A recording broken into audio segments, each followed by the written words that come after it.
नमस्कार किसान भाइयों। मेरा नाम आकाश कुमार और आप देख रहे हैं इंडियन फार्मर के चैनल पर आप सभी किसान भाइयों और किसान मित्रों का स्वागत है। आज हम लोग बात करेंगे आलू में कितने दिन बाद दूसरी स्प्रे कब करना चाहिए और कौन सी बीमारियों के सिम्टम ज़्यादा दिख रहे हैं और उनसे कैसे बचाव किया जाए।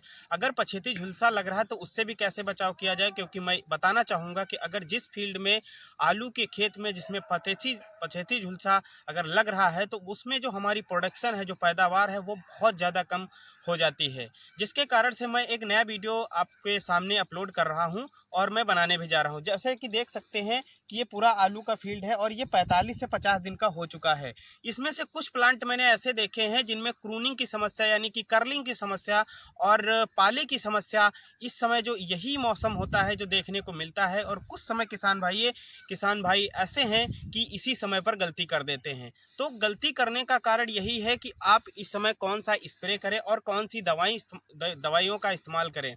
जैसा कि मैं बताना चाहूँगा कि अगर आलू की फील्ड में शुरुआती दौर से आप अगर फर्टिलाइज़र और पेस्टिसाइड इंसेक्टिसाइड का इस्तेमाल सही से कर रहे हैं, अगर पाले की समस्या नहीं भी लग रही है, तो किसान साथी प्रोडक्शन में आपको बहुत अच्छा देखने को मिलेगा। सबसे बड़ी बात यह है कि आप फर्टिलाइज़र बढ़िया कंपनी की डालें और बढ़िया कंपनी का सीड का इस्तेमाल करें। चलिए हम लोग आज बात करेंगे कि पाले की समस्या साथियों को ज़्यादा इस समय देखने को मिल रही है, क्योंकि इस समय जो बदरी है, कोहरा, पाला देखने को अधिक मिलता है, क्योंकि यही इस समय पर ही पाले की समस्या सी अल्टरनेरिया सोलेनी एक फंगस होता है जो हमारे पौधे पर जाकर उसको जलाना स्टार्ट कर देता है। इसी को कहते हैं पछेती झुलसा या अगेती झुलसा। पछेती झुलसा में क्या होता है, नीचे से लीफ जलना स्टार्ट होती है और अगेती झुलसा जो होता है वो ऊपर से लीफ जलना स्टार्ट हो जाती है। तो हम लोग एक एक सिम्टम को देखते चलेंगे और उसके बारे में दवाइयों का भी बाद में डिस्कशन करेंगे।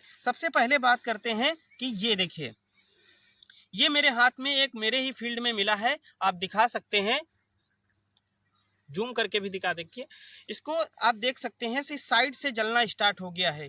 यही कारण है कि ये पाले की समस्या से ज़्यादा गंभीर रूप से है।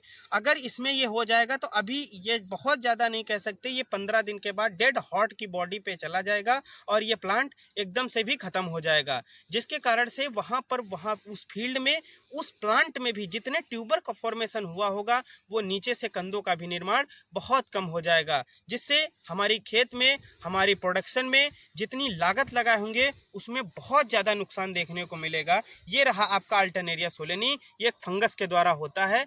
और इसमें अगर हम बात करें इसको रुकाव करने के लिए, तो आप सबसे पहले ही सिस्टमिक फंगीसाइड का इस्तेमाल करते रहिएगा, जिससे ये आपके पाले को और पाले, कोहरे, बादल से जो और पानी अगर बारिश हो रही है तो उससे बचाव रखेगा, जिससे ये नहीं लगेगा। आप कार्बेंडाजिम प्लस मैंकोजेब का इस्तेमाल करते रहिएगा।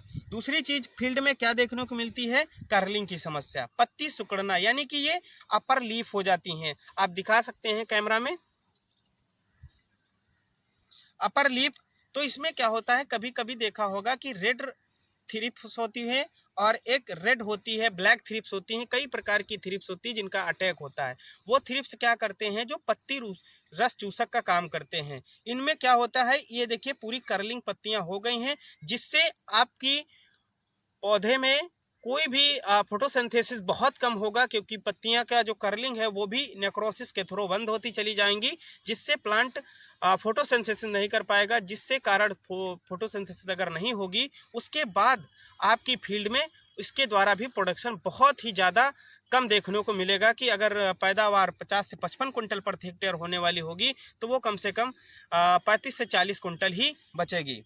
दूसरी चीज़ बात करेंगे हम लोग इनके बचाव के लिए क्या क्या इस्तेमाल करेंगे, तो मैं आपको दिखाना चाहूँगा। सबसे पहले अगर बात करें पाले और कोहरे से बचाव करने के लिए एक सिस्टमिक फंगीसाइड का इस्तेमाल करेंगे। ये दिखा सकते हैं कार्बेंडाजिम प्लस मैंकोजेब। ये 63% WP यानी कि वेटेबल पाउडर में है। इसमें अगर इसकी टेक्निकल की बात करेंगे तो ये लोकल नेम की बात करें तो इसके साफ नाम से आता है। अगर इसके बात करें कि कार्बेंडाजिम टेक्निकल होता है और 98 शुद्ध 12.55 भार मैंकोजेब होता है, जो आप 74 भार पर घटक मात्रा कुल 100 ग्राम प्रयोग कर सकते हैं। तो ये आपका पाले के सिस्टमिक फंगीसाइड हो गया, फंगस से लड़ाई करने के लिए आपका ये हो गया।